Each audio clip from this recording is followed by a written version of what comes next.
তার প্রশংসা আরাধনা করে তার গৌরব করো।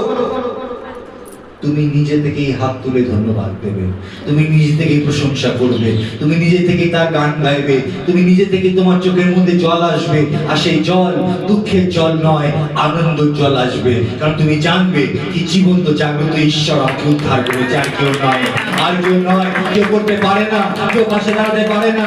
লোকেরা বলে হ্যাঁ আমি তোর পাশে আছি, লোকেরা বলে হ্যাঁ আমি তোর সাথে আছি, লোকেরা বলে হ্যাঁ আমি তোর হাত ধরে রাখবো, তোকে ছাড়বো না, লোকেরা বলে হ্যাঁ আমি তোকে বিশ্বাস করি, লোকেরা বলে হ্যাঁ আমি তোর সাথে চলবো। কিন্তু সব ধোঁকা দিয়ে চলে যায়। কিন্তু একজন তোমার সাথে বিশ্বস্ত হয়ে দাঁড়িয়ে রয়েছে, আমি তোমায় কখনো ছেড়ে যাব না, কখনো ত্যাগ করবো না, সেটা হলো যিশু খ্রিস্ট। তাই তুমি যখনই তার দরবারের মধ্যে আসো, তুমি তাকে দেখতে পারবে, তুমি তাকে উপলব্ধি করতে পারবে, তুমি তাকে জানতে পারবে, কারণ তিনি তোমায় প্রেম করেন।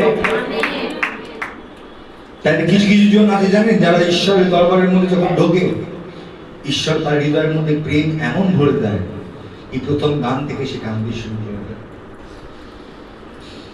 প্রথম গান থেকে সে কাঁদতে শুরু করে দেয়, প্রথম প্রার্থনা থেকে সে কাঁদতে শুরু করে দেয়, বাক্যর মধ্যে থেকে সে কাঁদতে শুরু করে দেয়। কারণ ঈশ্বর তার হৃদয়ের মধ্যে কাজ করছে, ঈশ্বর তার হৃদয়ের মধ্যে কাজ করছে, ঈশ্বর তার হৃদয়ের মধ্যে কাজ করে তাকে তৈরি করছে। কারণ ঈশ্বর তাকে প্রেম করে, ঈশ্বর তাকে ভালোবাসে, ঈশ্বর তাকে চায়।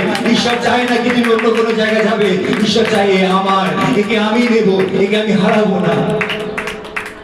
তার প্রেম এতটাই সুন্দর, তার প্রেম এতটাই সুন্দর, তার প্রেম এতটাই বড়, তার প্রেম এতটাই ঘন, তার প্রেমের সামনে জগতের প্রেম ফিকা। তুমি